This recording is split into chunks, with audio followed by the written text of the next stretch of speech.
അപ്പോൾ ഇന്ന് എൻ്റെ ഒരു how we spend our Sunday video ആയിട്ടാണ് ഞാൻ വന്നിരിക്കുന്നത്. അങ്ങനെ ഞങ്ങൾ രാവിലെ സൺഡേ നോർമലി ലേറ്റായിട്ടാണ് എണീക്കുന്നത്. ലേറ്റായിട്ട് എഴുന്നേറ്റ് ഫുഡൊക്കെ കഴിച്ചിട്ട് ഞങ്ങൾ നേരെ ഒരു കോമ്പറ്റീഷന് പാർട്ടിസിപ്പേറ്റ് ചെയ്തായിരുന്നു. ആ കോമ്പറ്റീഷൻ്റെ പ്രത്യേകത എന്ന് പറഞ്ഞാൽ ബൗളിംഗ് കോമ്പറ്റീഷനാണ്. പക്ഷേ ഇന്ന് വരെ ഞങ്ങളുടെ ടീം ആരും ബൗളിൻ്റെ ബൗൾ പോലും ടച്ച് ചെയ്തിട്ടില്ല. പോകുന്നുണ്ട് എല്ലാരും കുടുങ്ങി പോകുന്നുണ്ട്.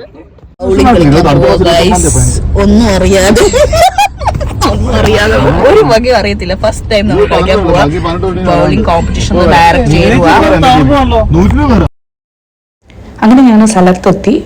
സത്യം പറയാലോ, ഞാൻ ഫസ്റ്റ് ടൈമാണ് ബൗളിംഗ് കളിക്കാനും വരുന്നത്, കോമ്പറ്റീഷന് ഡയറക്റ്റ് ചേരുന്നതും. ബൗളിങ്ങിന് പോകുമ്പം അവിടുന്ന് കിട്ടുന്ന ഷൂ, അവിടുത്തെ ഒരു ഫ്ലാറ്റ് സർഫേസ് ഉള്ള ഒരു ഷൂ കിട്ടും. അത് ഇട്ടുകൊണ്ട് കളിക്കുന്നതായിരിക്കും എപ്പോഴും ബെറ്റർ. സോ അങ്ങനെ ഞങ്ങൾ അത് കളക്ട് ചെയ്ത് നമ്മുടെ സൈസിന് അനുസരിച്ച് അവിടെ കളക്ട് ചെയ്തിട്ട് നമ്മൾ സ്ഥലത്തോട്ടെത്തി. ഓൾറെഡി നമ്മുടെ സമാജം വഴി ഉള്ള കോമ്പറ്റീഷൻ ആയതുകൊണ്ട് ഓൾറെഡി നെയിംസ് എല്ലാം സെറ്റാക്കി വെച്ചേക്കുമായിരുന്നു. നമ്മൾ ആദ്യമേ കുറച്ച് പ്രാക്ടീസ് ഒക്കെ ചെയ്ത്, ബിക്കോസ് ഇന്ന് വരെ കളിക്കാത്ത ആയതുകൊണ്ട് ജസ്റ്റ് ഇതെന്തോ സംഭവം എന്ന് അറിയണമല്ലോ. അങ്ങനെ കുറച്ച് നേരം പ്രാക്ടീസൊക്കെ ചെയ്ത് ഞങ്ങളുടെ പേരൊക്കെ അതിനകത്ത് തെളിഞ്ഞ് വന്നിട്ടുണ്ട്. അങ്ങനെ 1-2 കളി കഴിഞ്ഞപ്പം ദാൻ കണ്ടോ, ഞാൻ എന്നെ തന്നെ ഞെട്ടിച്ചിട്ട് നേരെ ഒരു സ്ട്രൈക്ക് അങ്ങ് അടിച്ച്. ബൗളിങ്ങിൽ ഫസ്റ്റ് ടൈം ബൗളിംഗ് കളിച്ചിട്ട് അതിനകത്ത് ഫസ്റ്റ് ഒരു സ്ട്രൈക്ക് അടിക്കുമ്പോൾ ഉള്ള സന്തോഷം ഉണ്ടല്ലോ, അതൊന്ന് വേറെയാണ്. ഇതെൻ്റെ ഫ്രണ്ട് നിമിത. ഇയാൾ കാണാൻ ഇച്ചിരി ഉള്ളെങ്കിലും ആളൊരു പുലിയാണ്. ഇയാൾ ഏറ്റവും നല്ലതായിട്ട് കളിച്ചു. ആളും ഫസ്റ്റ് ടൈം കളിക്കുമെങ്കിലും നല്ല രീതിയിലായിരുന്നു കളി കളിച്ചത്. അങ്ങനെ ഇവക്ക് ഇൻഡിവിജ്വൽ ഹൈ സ്കോറിൽ കിട്ടിയതിൻ്റെ നല്ലൊരു പ്രൈസ് കിട്ടി.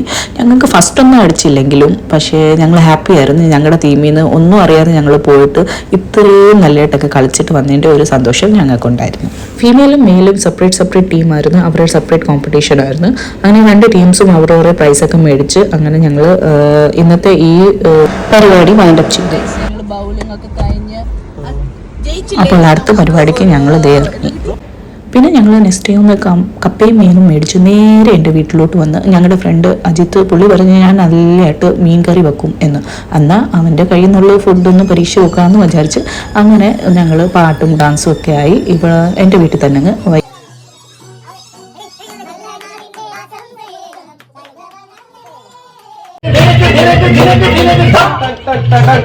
രാമായണ കാറ്റേ നീലാംബരി കാറ്റേ രാമായണ കാറ്റേ നീല